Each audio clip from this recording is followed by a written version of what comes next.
Quando eu olho para as minhas filhas, eu fico assim, nossa, gente, eu não acredito que eu consegui. E aí é esse dilema, né? Você cuida da família, mas você precisa cuidar da sua carreira para poder ter dinheiro para cuidar da sua família. Tem que ter uma energia muito grande para você aguentar tudo, entendeu? Ser mãe, ser profissional, ser esposa. Não, e a gente precisa de ter alguém para ouvir a gente também, né? Para ter alguém que cuide da gente, porque às vezes a gente fica cansado.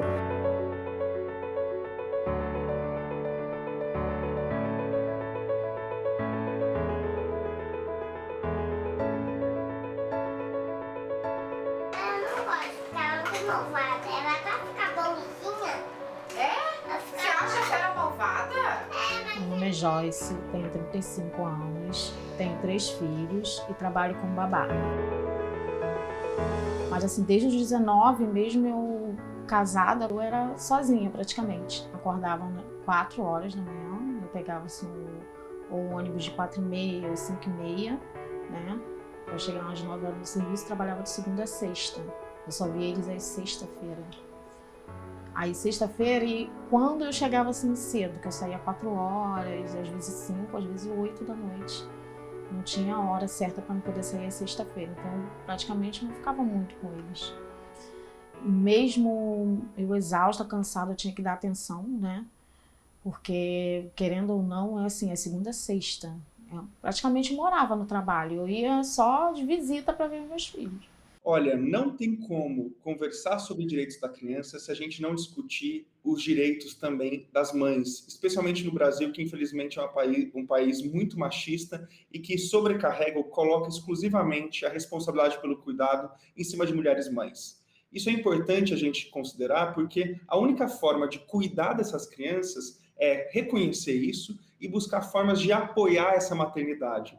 Inclusive, no Brasil, nós sabemos que mais de 5 milhões de crianças não possuem o pai na certidão de nascimento, mostrando que essas crianças são muitas vezes cuidadas por somente mães. Às vezes eu ficava 15 dias, entendeu? Porque às vezes eu precisava de mais dinheiro, então eu precisava pegar mais, entendeu? Os finais de semana eu trabalhava mais. O direito à convivência familiar e comunitária, que está no artigo 227, depois foi traduzido pelo ECA e também por políticas nacionais, como a Política Nacional da Convivência Familiar e Comunitária, é um direito que diz respeito a duas coisas. Primeiro, o direito que a criança tem de conviver diretamente com a sua família biológica, sua família de origem, sua família que inicialmente estabeleceu uma conexão com essa criança, e também, né, familiar e comunitária, ou seja, o direito que a criança tem de conviver com a sua comunidade, com seus vizinhos, com outras crianças, com os seus amigos nas escolas. Além disso, esse direito no âmbito familiar diz respeito ao tempo de qualidade que essa criança tem que desenvolver com esses membros familiares. Especialmente quando a gente entende que, infelizmente, no Brasil, a criança está submetida a um processo intenso de violência doméstica. E por isso, não é só o direito de conviver, de estar no mesmo espaço, mas o direito de estar nesse espaço criando vínculos positivos, criando relações responsivas, relações de cuidado e de afeto. Né? Não é somente uma presença física, mas é uma presença com intencionalidade, com uma intencionalidade baseada na ética do cuidado, na ética de uma relação socioafetiva importante e, na verdade, estruturante de todo o desenvolvimento humano.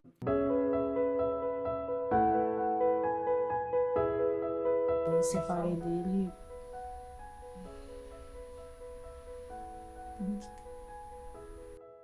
Eu não tive escolha. E mesmo ele me batendo, mesmo ele fazendo. Eu amava muito ele, né? Porque mesmo as conversas que ele falava pra mim, de tudo dele mudar, que ele falava pra mim que ia mudar, eu acreditava.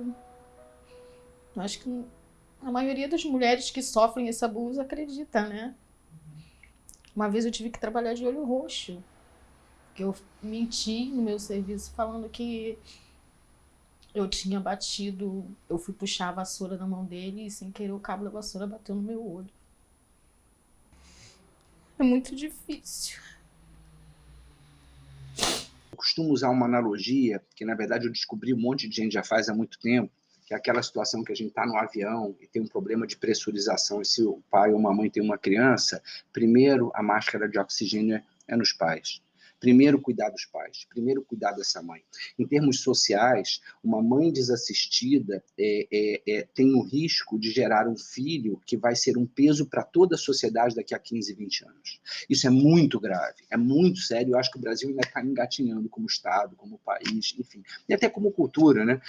Com relação a essa visão da importância desse suporte, né? O trabalho de lidar com os filhos no dia a dia é minimizado. E é o oposto, Em outros países, os professores de ensino fundamental podem ser mais valorizados que os pós-doutores, porque eles é que estão ensinando essas crianças a serem humanos, né? Mais saudáveis, e que vão retornar para a sociedade na vida adulta o que receberam. O apego é uma construção de uma constelação protetiva, né? Então, o vínculo, quando ele se configura, ele vem se configurar como uma função de proteção, de atenuar os impactos do ambiente na vida desse bebê, por exemplo. Então, a gente pode pensar, como diz o psicanalista da atualidade, Alfredo Jerusalinski, que o bebê humano ele não nasce humano.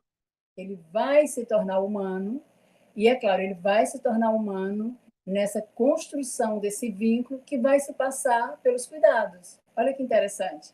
Né? Então, cuidado é essencial. Para mim, assim, cuidar é prevenir. Então, se você tem um cuidador completamente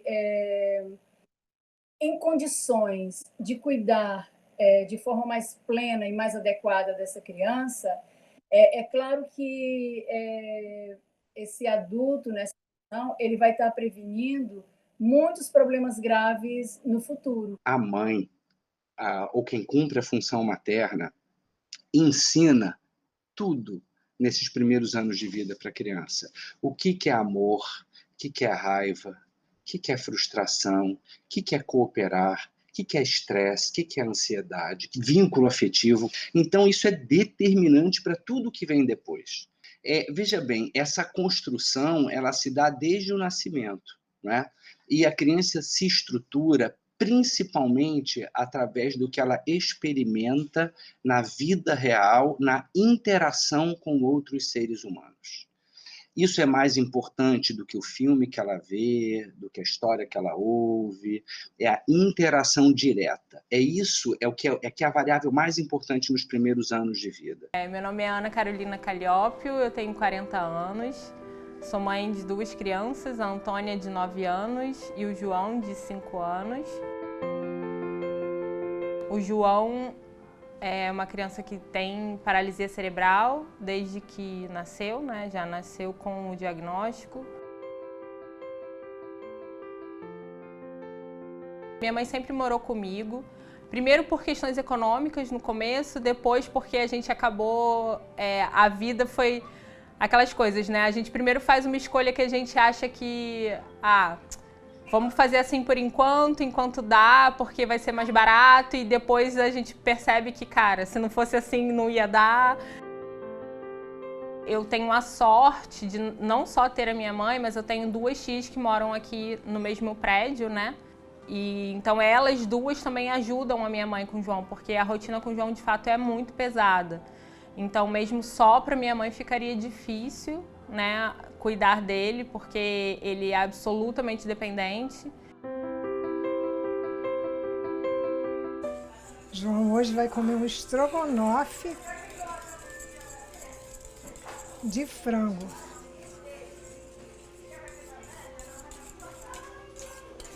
E vou fazer almoço para a família. Primeiro ele. Depois, nós, os outros. Essa é a minha rotina que eu faço com amor. Isso é um presente, João, um presente de Deus pra gente. Ô tia, eu sou bonito, tia? Eu sou um gato. Esse é um gato. Gostoso.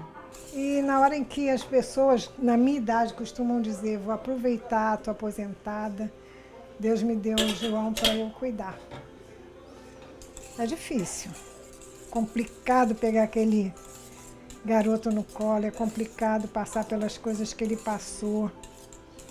E a gente tem que se manter firme para ajudar. É a vida que Deus me deu e, sinceramente, sem demagogia, eu sou muito feliz. O meu marido, ele é um super pai. Todos os dias eu agradeço por ter escolhido ele como pai dos meus filhos, porque ele é um homem raro, né? Me conforta muito e, assim, a gente é muito parceiro nisso.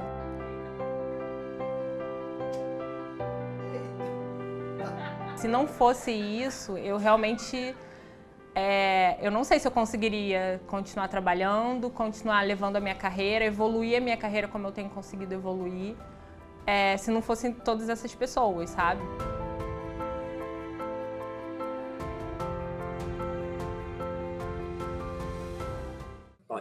A economia do cuidado é a economia que resume, que cuida de tudo que é necessário para a nossa sobrevivência. Então, é a economia invisível que sustenta a economia visível. Para que a gente possa sair para trabalhar, tem alguém que arruma a nossa casa, cuida da nossa alimentação, se preocupa com a educação dos nossos filhos ou cuida da educação dos nossos filhos.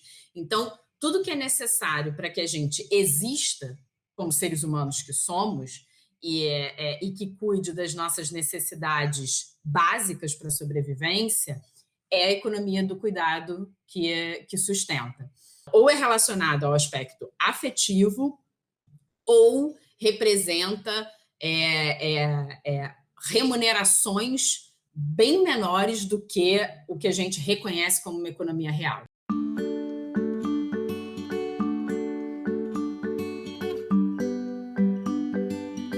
Eu sou a Thaís Sanati, tenho 32 anos, sou a mamãe da Júlia, de 1 ano e 7 meses. Parabéns pra você nessa data. Nossa, eu sempre falo missão cumprida. Ufa, missão cumprida, bebê limpinho, alimentado, dormiu, agora eu vou começar a trabalhar. Aí, infelizmente, a gente começa a trabalhar, chega uma hora que o sono bate, o nosso físico já não está mais aguentando, então tem que ter muita resistência, muita imunidade.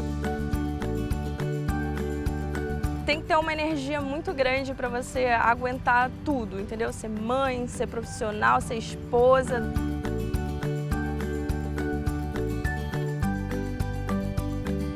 Era uma pressão muito maior trabalhar fora, entendeu? Eu sei que nem todas as pessoas podem escolher, ter essa opção, né? Mas realmente é bem difícil. Se você não tem o apoio de alguém, seja do marido, de um companheiro, de um pai, de uma mãe, realmente fica bem difícil. Meu nome é Irismada Conceição Alves, né? Eu tenho 41 anos. Eu trabalho como babá, como enfermeira para algumas pessoas. Tenho 4 filhos. A mais velha tem 23. O segundo tem 17, o terceiro tem 16 e a última tem 11 anos. Durante um tempo eu tinha que pagar uma pessoa para ajudar a gente a olhar as crianças, né? E depois que a mais velha cresceu, acabou que ela que tomava conta dos demais, né? Que eu acho que isso acontece bastante com a irmã mais velha, né? Nas residências que são mais humildes. É uma espiral de dependência que, na verdade, só vai botando de limitantes relacionados à renda. A de classe média, ela vai ser aquela pessoa que vai ter uma remuneração mediana, a de classe mais baixa, remuneração mais baixa, e vai precarizando o cuidado e vai fazendo a perpetuação da desigualdade. Porque o que acontece é o seguinte, se você tem uma situação em que você é uma empregada, uma faxineira, uma balconista, uma atendente, e você não tem como cuidar das suas crianças, e você não tem uma rede de apoio institucional do Estado, ela vai reproduzir a situação da mãe. Ela vai reproduzir a situação de terminar o estudo, não conseguir postos mais altos de trabalho, se manter num trabalho pouco produtivo, que remunera menos, e daqui a pouco tem um filho e faz essa manutenção. Então, essa mulher, ela sustenta uma criança com um salário baixo, não tem tempo, dedicação, apoio para ascender, para se tornar uma pessoa com uma renda maior, e se mantém cuidando da rede de apoio dela, que vai cuidar do filho. É como se ela estivesse literalmente carregando o mundo nas costas, né? As pessoas falam, né? cara, como é que você aguenta trabalhar tanto? Eu falei assim, cara, eu tenho que aguentar, né? Eu tenho que cuidar da minha carreira, né? Eu tenho que cuidar da minha carreira porque o João depende disso também. Ele tá ficando cada vez mais pesado, então para dar banho é difícil. Ele tá crescendo, né? E a minha mãe não tá ficando mais jovem, nem minhas tias. Então, a gente está precisando, elas vão precisar cada vez mais de apoio e a gente vai precisar disso, e isso o plano de saúde não cobre. Eu acho que no Brasil falta muito o direito à reprodução. E quando eu falo direito à reprodução, isso não tem nada a ver com a pauta aborto, enfim, isso a gente pode até discutir, mas é o direito a você poder gerar uma criança como sociedade. É você ter realmente um olhar para dizer, olha, a gente é isso, né? A gente é a nossa capacidade que a gente tem de cuidar das pessoas. Para entrar naquela lógica bonita do James Heckman, né? De você investir na criança e esse investimento ter um retorno social, porque, na verdade, da partida ela está travada. Da partida, ela tem escolhas muito duras, ela tem escolha entre a sobrevivência e o cuidado. É um dever nosso apoiar não só o desenvolvimento da criança, mas também o exercício dessa maternidade, dessa parentalidade positiva. Isso inclui permitir licença maternidade, permitir um menor deslocamento entre a casa e o trabalho, permitir que mulheres possam realmente ter cuidado pré-natal e pós-natal e um apoio constante, permitir vagas em creches para todas as mulheres que precisam trabalhar, permitir vagas em escolas próximas que diminuam a distância da criança com a casa. Tudo isso é um ecossistema de cuidado que vai permitir que a gente possa realmente se desenvolver não só como indivíduo, mas também como sociedade. À medida que a gente cuida da criança e à medida que a gente também constrói uma constelação cuidadora para esse cuidador, a gente está construindo um projeto de sociedade muito mais equilibrado, muito mais justo, com possibilidades maiores de diminuir as desigualdades sociais e, sem dúvida, um projeto ético, né? Um projeto onde os adultos possam ter mais compaixão e aceitar melhor a diferença do outro, porque ele também foi aceito por esse cuidador na sua diferença.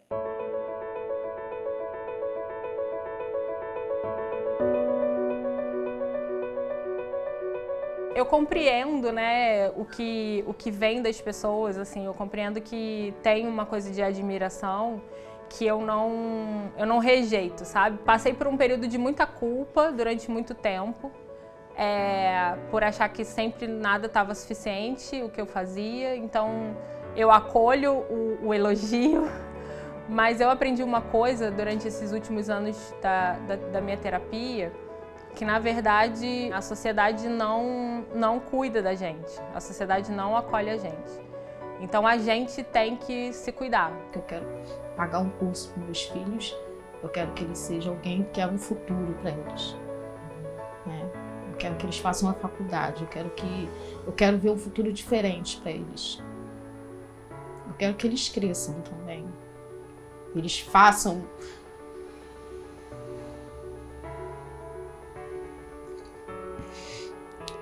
Fala, Joyce, você ainda tem, eu tenho planos, eu tenho.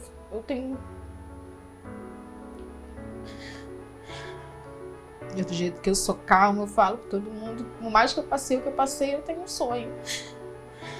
Qual é o seu sonho? De ser psicóloga. Por que isso? Porque eu sei lidar com as pessoas, sabe? É só porque eu vivi um trauma, né? Quero ajudar. Quero ajudar.